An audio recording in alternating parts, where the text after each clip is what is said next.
çox maraqlı bir zarafatdır. O günlərdə yüksək rütbəli bir şəxslə oturmuşdum.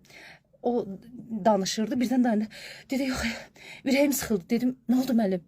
Birisi sizlə danışanda insan çox düşünür və səhv etməməyə çalışır. Mənə elə gəlir ki, bu an dayandıracaqsınız və deyəcəksiniz ki, filan sözü filan cür tələffüz eləmə. Mən dedim ki, müəllim, inciməyin, mənə kim pul verirsə onu danışığını düzəldir.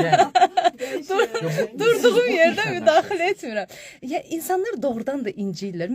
Mən tövsiyə etməzdim ki, siz bu müdaxiləni edəsiniz. Əgər özü bunu öyrənmək istəyirsə,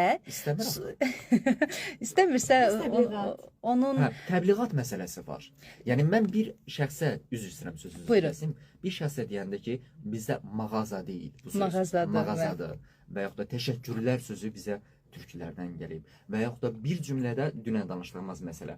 Nə də istifadə edirsənsə, nə çay gətirmir, nə də içmir. Bunu düzgün istifadə edə.